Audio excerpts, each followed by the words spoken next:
আজকে একটা আপনাদেরকে গল্প বা কাহিনী শোনাবো। যে ব্যক্তি এটা বলেছেন তিনি এত সুন্দরভাবে পরিবেশন করেছেন কাহিনীটা বা গল্পটা, যেটা আপনার হৃদয় ছুঁয়ে যাবেই যাবে। এক অসহায় বাবার করুণ কাহিনী, বা একটা অসহায় বাবা তার সন্তানের জন্য কি কি করতে পারে সেটা তিনি একটা গল্প বা কাহিনীর মধ্যে তুলে ধরেছেন।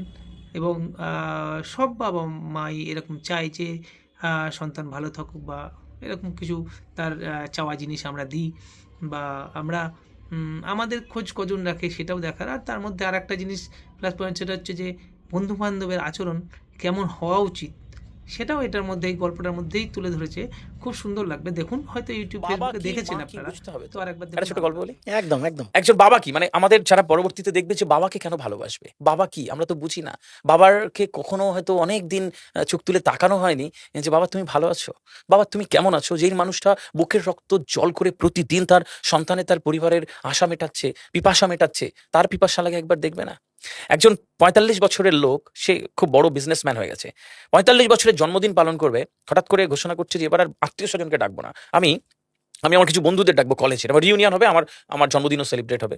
ব্যাস, যেই ভাবা সেই কাজ, সবাইকে বন্ধুকে ফোন করতে লাগলো, শোন না অমুক দিন আমার জন্মদিন, আসিস, ইনভিটেশন। সবাই খুব খুশি, বলছে আসবো। ফোন করতে করতে এমন একজন মানুষের কাছে ফোন গেল, তার বন্ধু, যে সবচেয়ে গরিব মানুষ, ব্যবসায় লস খেয়েছে, চাকরি পায়নি, এবং একদম দৈন্য দশা, মানে আর দাঁড়ানোর মানে জায়গা নেই। এরকম একটা বন্ধুর কাছে যখন ফোন করো, বলছে শোন না আমাকে ছেড়ে দে, আমার এমনি অবস্থা খারাপ। বলছে আয় না, সব তো বন্ধুরা, ভালো লাগবে তোর। তো বন্ধু বললো অনেক রিকোয়েস্ট করেছে, ঠিক আছে আসবো। তো যাক, জন্মদিনের দিন পার্টি সেজে উঠেছে, বিভিন্ন স্টল, মিউজিক চলছে, ধমাধম মিউজিক, হ্যাঁ দারুণ আয়োজন, সব স্যুট কোট ব্লেজার পরে দারুণ সব স্টাইলিশ লোকজন ঘুরে বেড়াচ্ছে। লোকটা বাড়ির তো আলমারি নেই, একটা আলনা থেকে একটা সুন্দর জামাটাই বের করেছে, কিন্তু বোঝা যাচ্ছে যে একটা মলিন জামা, মানে ওটা পরেও ভালো মানুষের বাড়ি যাওয়া যায় না। ওটা পরে যখন জন্মদিনের পার্টিতে ঢুকেছে, সবাই দেখছে এটা কি। বন্ধু আলাপ করে দিচ্ছ না, মনে নেই আমাদের ওই হুম। বন্ধু, সবাই হ্যান্ডশেক হ্যান্ডশেক করলো, কিন্তু দূরত্ব একটু আছেই আর কি, যেহেতু একটা বিরাট গ্যাপ আর কি। তো এরকম করতে করতে ৯টা বাজলো, তখন আর কি মানে কেক কাটার সময় ঘোষণা হচ্ছে যে এবার কেক কাটবো, তোমরা আমার সামনে জড়ো হও। তো বন্ধু এবার হ্যাপি বার্থডে সেই সবাই একটা চিৎকার করলো এবং কেকটা কেটে দিল। এবং কেকটা এবার সবাই খাওয়ানোর সময় যখন ৩ নম্বর বন্ধুকে খাওয়াচ্ছে, তখন ও দেখতে পেল তার হাতের এই আঙুলে যে সোনার আংটিটা ছিল, আংটিটা নেই। যখন দেখলো আংটিটা নেই, ও তারা আমার আংটি কোথায় গেল, আংটি কোথায় গেল। পুরো জন্মদিনের পার্টিতে একটা বিষণ্ণতা ছিল, যেই সেই কিছু উৎসাহী বন্ধু থাকে না, বলছে আরে তোর আংটি, দাঁড়া দাঁড়া দাঁড়া, এখান থেকে কেউ বাইরে যায়নি, আমরা আংটি খুঁজে বার করবো, হুম। দাঁড়া খুঁজে বার করবো, সব বন্ধুকে চেক করবো। ও টেনের বন্ধুরা বলছে শোন না, একটাই তো সোনার আংটি, ছেড়ে দে। আর আমাদের তো বন্ধুরা বলছে না, এখানেই কেউ নিয়েছে, কেউ তো বাইরে যায়নি, তাহলে আংটি পাবো। হুম। সবার সবার পকেট চেক করবো, সবার কাছে যাচ্ছে আর পকেট চেক করছে। যাওয়ার আগেই বলছি দেখো আমার কাছে নেই, এ বলছে দেখো আমার কাছে নেই, ও বলছে দেখো আমার কাছে নেই। যখন ওই গরিব বন্ধুটার কাছে গেল, যে দেখি, গরিব বন্ধুটা পকেটে হাতটা চেপে বলছে আমি আমার পকেট চেক করতে দেবো না।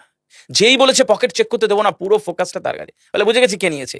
ঠক, জোচ্চোর, গরিব মানুষ, ছোট লোক, মানে যা ইচ্ছা তাকে বলেছে। এবং বন্ধুটা ডেকে বলছে ছেড়ে দে, একটা আংটি তো বাদ দে। যা ইচ্ছা তাই বলে যে যার মতন খেয়ে চলে গেছে। 11:30 12টা বন্ধু যখন বাড়িতে ঢুকলো ফ্রেশ হবে, ব্লেজারটা খুলতে গেছে, দেখলে ব্লেজারের এই পকেটটাতে আংটিটা কোনোভাবে আটকে গেছে। সারা রাত ঘুমাতে পারিনি, সারা রাত ঘুমাতে পারিনি। সকালবেলা উঠে বন্ধুর বাড়ি হাজির, দরজা টাক টাক টাক করে টোকা মারলো। বন্ধু দরজা খুলো, কি রে তুই? বলছে রাগ করেছিস? বলছে না, ছেড়ে দে। বলছে বললি না কেন? তোকে ঠক, জোচ্চোর, ছোট লোক কত তোকে খারাপ বলেছে, তুই এত অপবাদ নিয়ে বাড়ি চলে এলি। আংটি তোমার পকেটে ছিল, তুই যখন আংটি নিসনি তখন পকেট চেক করতে দিলি না কেন?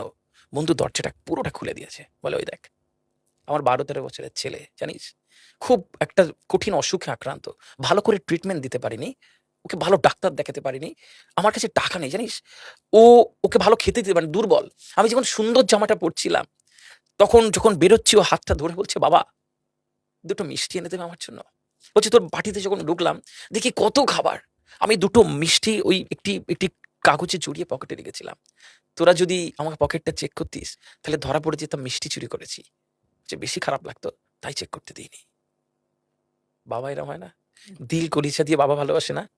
ওই বাবা যদি বলে পৃথিবীতে পুরো পৃথিবী একদিকে আর সন্তান একদিকে, তুমি কোনটা নেবে? পৃথিবীর সব বাবা বলবে, বেশিরভাগ বাবা বলবে যে পুরো পৃথিবী চাই না, আমি সন্তান। আমার সন্তানকে চাই। তার ভালো রাখার জন্য তুমি তুমি একটু কষ্ট করবে না? তার ভালো রাখার জন্য তুমি একবার চোখের দিকে তাকাবে না? বাবাকে একবার বলবে না, বাবা তোমার কষ্ট হয়? এটুকু বলবে না? কিসের সন্তান হয়েছো?